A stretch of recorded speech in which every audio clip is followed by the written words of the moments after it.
नमस्कार संजय जी, आपका अभिनंदन है न्यूज 18 पर।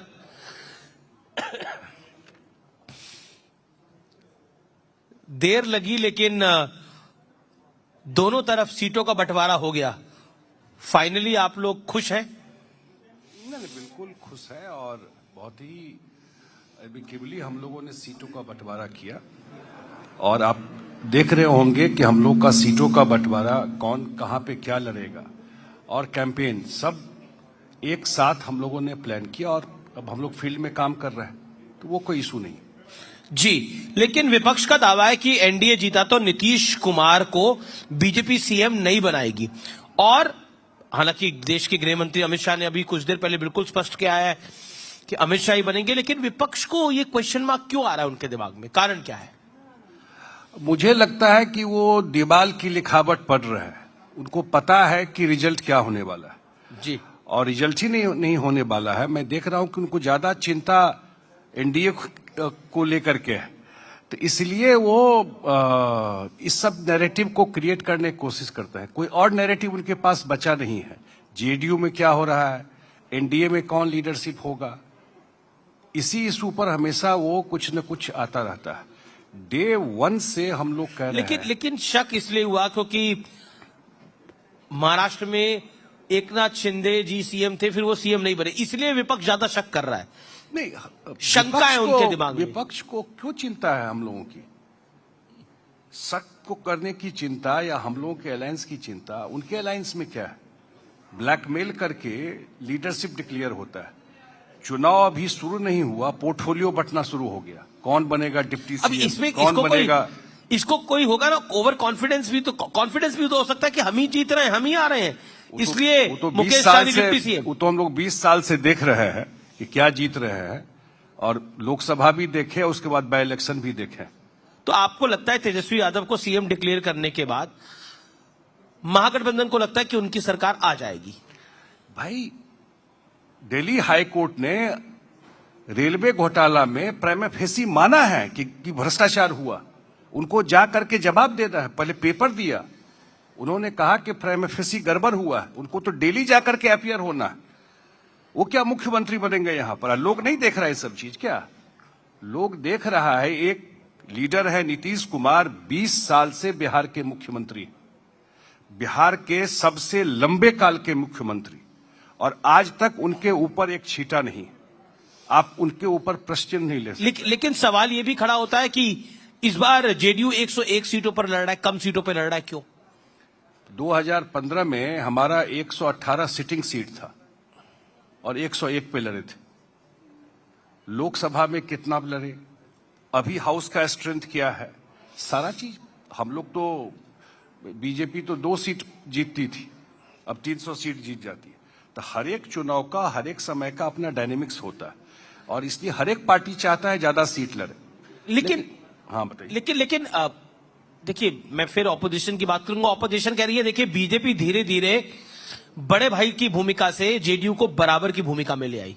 नहीं, ये कोई बड़ा छोटा, बड़े भाई छोटे भाई की बात ही नहीं है। जब हम लोग ज्यादा सीट भी लड़ते थे तो कोई बड़े भाई छोटे भाई की बात नहीं थी। आज भी इस पूरे अलायंस को कौन लीड कर रहा है बिहार में? आज भी इस पूरे अलायंस को लीड कर रहे हैं नीतीश कुमार। वही सेंट्रल पिलर है पूरे इस अलायंस के, वही एनडीए के फेस है, और वो लीडर सिर्फ जेडीयू के नहीं है, वो पूरे एनडीए के लीडर है। तो बस हो गया सेटल बात इसमें। अब तो इस बार तो चिराग भी साथ में आ गए हैं, तो आपको लगता है कि इस बार खेल बिगड़ेगा नहीं?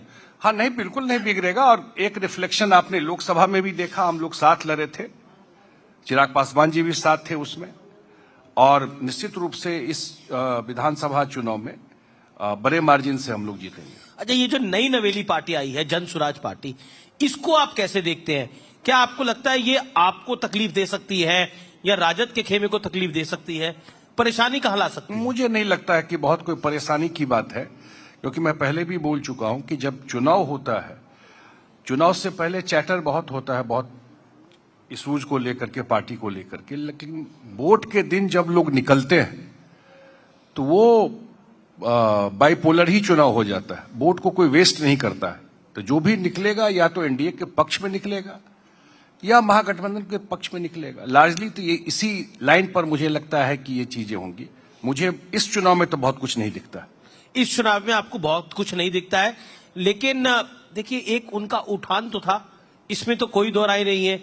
एक नई पार्टी दिल्ली में भी आई थी, आम आदमी पार्टी, उसने भी बिहार की भाषा में गर्दा उड़ा दिया था और बीजेपी को नुकसान किया था। साल 2013 के चुनाव की मैं बात कर रहा हूं। क्या इस चुनाव में ऐसा हो सकता है कि जेडीयू और बीजेपी को नुकसान कर दे जनसुराज? मुझे नहीं लगता है। प्रशांत किशोर फैक्टर कितना बड़ा फैक्टर नहीं, है? मुझे नहीं लगता है कि बहुत इस चुनाव में कोई फैक्टर है यहाँ पर। कहीं आप उनको अंडर एस्टिमेट तो नहीं कर रहे हो? नहीं, अब तो चुनाव आ ही गया, अब तो रिजल्ट आएगा तो उसको डिटेल देखिए डिस्कस कर अभी तक लेंगे। वो चुनाव लड़वाते थे, इस बार लड़ रहे हैं।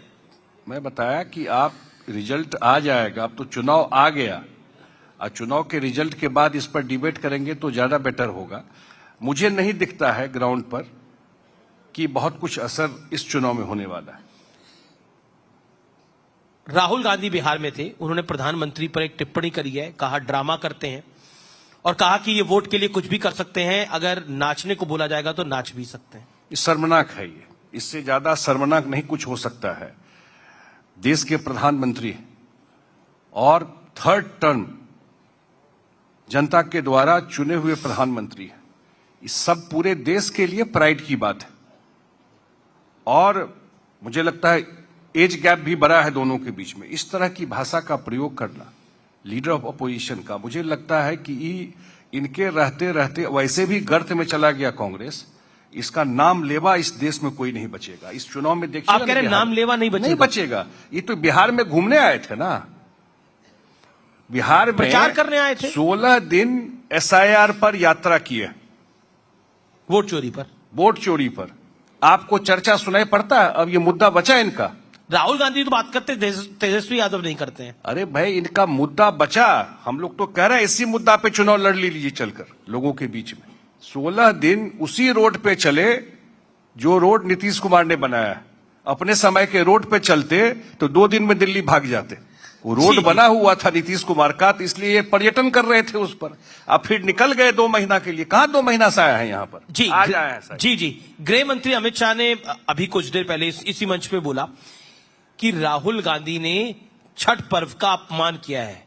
जिस तरह की भाषा उन्होंने छठ को लेकर बोली है, बिल्कुल बिल्कुल अपमान किया है। इसलिए कि बिहार में या पूर्वांचल में या कहीं भी छठ से बड़ा पर्व हम लोगों के लिए कुछ नहीं है। लिविंग गॉड है, क्योंकि आप सूर्य को देखते हैं, और गॉड का तो मूर्ति होता है, और भगवान का जिसको देख के आप पूजा करते हैं। एक ही भगवान ऐसे हैं जिनको डूबते हुए भी और उगते हुए भी हम लोग अर्घ जाके देते हैं। ये हर एक घर में, खास करके ईस्टर्न यूपी बिहार में और कहीं भी देश दुनिया में जो लोग हैं, उनके आस्था का सबसे बड़ा पर्व है। और उस पर्व के बारे में इस तरह की बात करना, आपको लगता है ये चुनावी? लगता है कि बिल्कुल डिस्कनेक्टेड है। न देश को समझते हैं, न यहाँ के कल्चर को समझते हैं, लोगों की भावना को समझते हैं। इनका कोई रूट से कोई मतलब नहीं है। इस देश के रूट से मैं कभी, मेरा पर्सनल ऑब्जर्वेशन है, मैं देखता हूं कोई कमेंट, कोई बात, वो बिल्कुल डिस्कनेक्टेड दिखता है। लेकिन हिट एंड रन जो होता है ना, कुछ बोले और भाग गए। नहीं, आप अपनी बात रखने के लिए स्वतंत्र है, लेकिन आप जिसको डिस्कनेक्ट करते हैं, कांग्रेस कहती है वही कनेक्ट है राहुल गांधी का। राहुल गांधी युवाओं का चेहरा है, लेकिन टी शर्ट पहन के क्या घूमते एज हैं, है उनका? टी शर्ट पहन के घूमते हैं। अब ये ऐसा तो इतने जाड़े के मौसम में भी हर एक जिम में मिल जाएगा, उससे क्या करना है?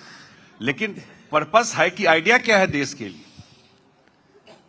देश के लिए आइडिया क्या है? ये युवा हुआ तो हम लोग 15 साल से सुन रहे हैं उनका, कि हर एक बार लॉन्च होते हैं और फुस होके गिर जाते हैं। ये तो बहुत दिन से देख रहे हैं। अच्छा, इस बार राजद ने और कांग्रेस ने, महागठबंधन ने एक स्ट्रैटेजी अपनाई है। उन्होंने तेजस्वी यादव को सीएम फेस बनाया है, मल्ला को डिप्टी सीएम बनाया है और कह दिया है कि मुसलमान को डिप्टी सीएम देंगे। तो ये क्या आपको लगता है कि एक रणनीति आपको चिंता में डाल सकती है? कोई चिंता में नहीं। देखिए, बैकवर्ड का तो वोट है, मुसलमान का भी वोट है, यादव का वोट मिलता ही है उनको, तो खेल तो नहीं बिगड़ जाएगा आपका? ये सारा कैलकुलेशन बैठ के कर ले, बिहार की जनता इनको कभी ट्रस्ट नहीं करेगी। ये तो एक दूसरे को ब्लैकमेल करके ये पोस्ट सब जो देख रहे हैं ना आप, जी, ये सब उसी का नतीजा है। तो एक दूसरे को ब्लैकमेल करके ये पोस्ट सब जो देख रहे हैं ना आप, जी, ये सब उसी का नतीजा है। तो इसलिए बिहार की जनता, देखिए पॉलिटिक्स में भी और बिहार में खास करके मैं देखता हूं कि नेता कौन है, उसकी क्रेडिबिलिटी क्या है। अगर वो गंगा में भी खड़े होकर कुछ बोलेंगे ना, जिनका नाम ले रहे हैं, जो मुख्यमंत्री का घोषणा हो गया, तो बिहार की जनता नहीं विश्वास करेगी। पर वीआईपी के नेता मुकेश सहनी जी को डिप्टी सीएम घोषित करना, देखिए 14% यादव, तेजस्वी यादव, 8% मछुआरा मल्ला, तो आपको लगता नहीं है? और उसके साथ अगर मुसलमान डिप्टी सीएम देते हैं, परसेंटेज बड़ा बनता है ये। ऐसा है कि बिहार को जो लोग जानते हैं जी, इसी मल्लाह कम्युनिटी की बात कर रहे हैं। जब आरजेडी थी जी, तो ये लोग पंचायत में भी रिजर्वेशन नहीं था। ये नीतीश कुमार आए जब ईबीसी को रिजर्वेशन दिया। 15 साल सरकार थी जिसको सोशल जस्टिस की सरकार कहते थे।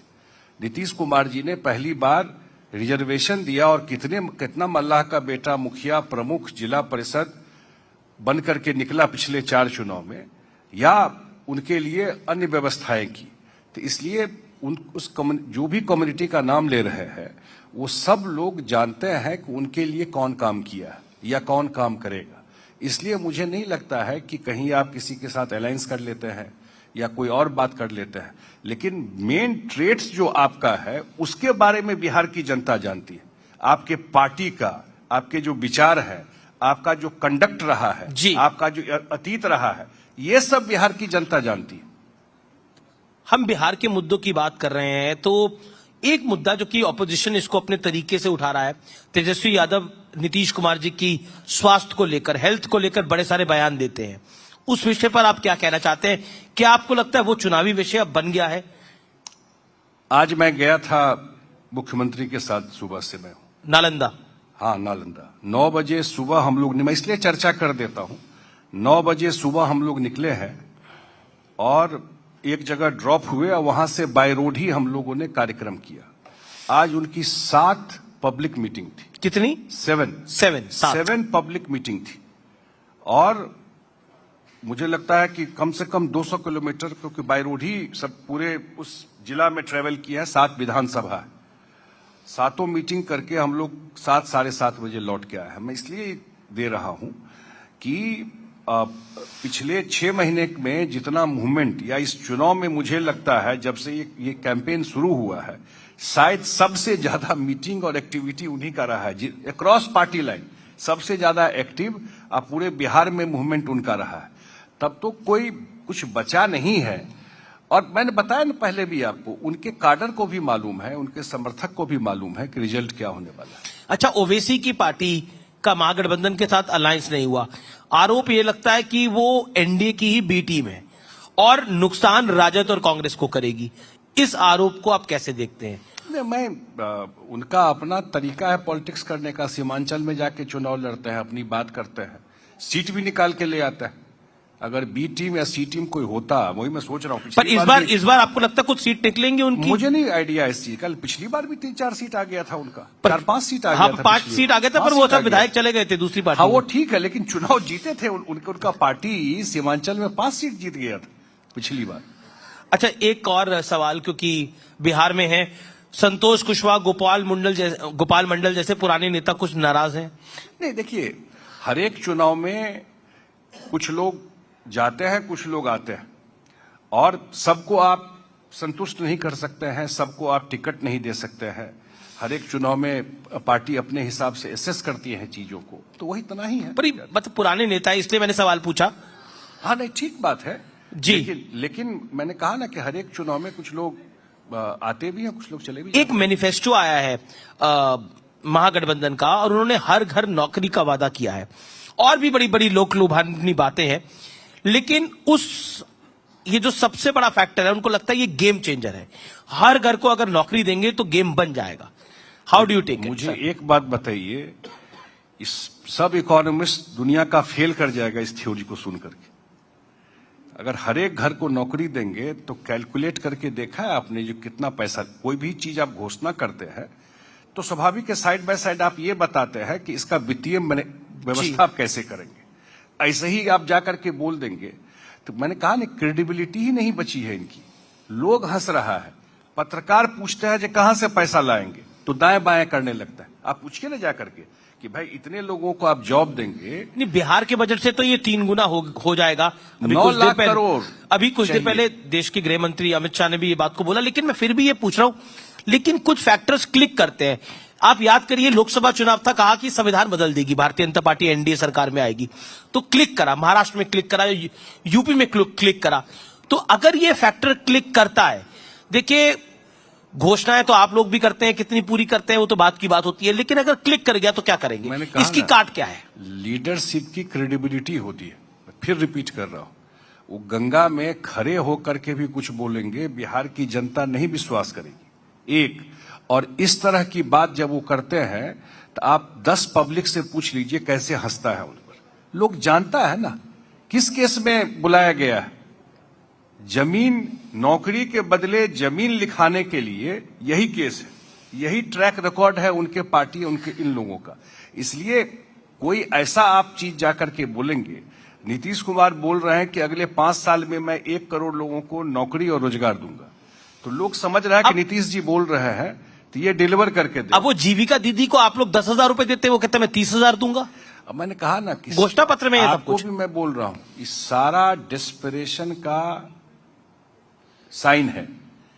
वो पहले ही हथियार डाल चुके हैं। ये सब जो भाषा शुरू करता है कोई, तो यही समझिए पर ये जीतने की डेस्परेशन भी तो हो सकती है। अगर डेस्परेशन ही है नहीं, जीतने की डेस्परेशन भी हो सकती है। डेस्परेशन में आप ऐसा बात बोलेंगे, ऐसा कमिटमेंट करेंगे जो जिसका कोई सिर पैर नहीं है। जी ढकोसलेबाजी करेंगे बैठ करके आप। तो आप बिहार के जनता को इतना क्या समझते हैं? क्या समझ रहे हैं जनता को? नहीं, बिहार की जनता समझदार जनता है। न्यूज 18 देखती है, 80% हमारा मार्केट शेयर है। न्यूज 18 इंडिया सबसे ज्यादा बिहार में देखा जाता है। बिहार की जनता समझदार है, उसे पता समझदार चैनल कौन सा है, ये तो हम कह सकते हैं। लेकिन मैं फिर भी पॉइंट पर आता हूं। देखिए, 2 चीजें महत्वपूर्ण होती हैं, वो होती है प्रिसेप्शन। तेजस्वी यादव और राहुल गांधी की प्रिसेप्शन बनाने की कोशिश है, ये जननायक है। कांग्रेस भी बोल रही है और पोस्टर भी लगाए जा रहे हैं, और राजद भी पोस्टर लगा रहा है। तो इन दोनों में जननायक आपको कौन दिखाई देता है, राहुल जी या तेजस्वी जी? जननायक बिहार में एक ही हुए, उनका नाम था कर्पूरी ठाकुर। पूरा बिहार जानता है। अगर अब वो कर्पूरी ठाकुर का टाइटल भी चोरी करने में लग गए हैं तो मैं नहीं जानता हूं। जननायक किसी को बिहार में पूछिएगा तो आदरणीय कर्पूरी ठाकुर जी के नाम से ही जाना जाता है। अभी कहाँ के जननायक है, कब जननायक बन गए, क्या काम किए? अभी तो बताया कि कोर्ट बुलाया है आकर के कि डेली आकर के बताइए कि ये जो रेलवे में घोटाला हुआ कैसे हुआ। ऐसे ही जननायक है, जिन पोस्टर लगाने से अगर जननायक बन जाए और सोशल मीडिया में ट्वीट करने से जननायक बन जाए,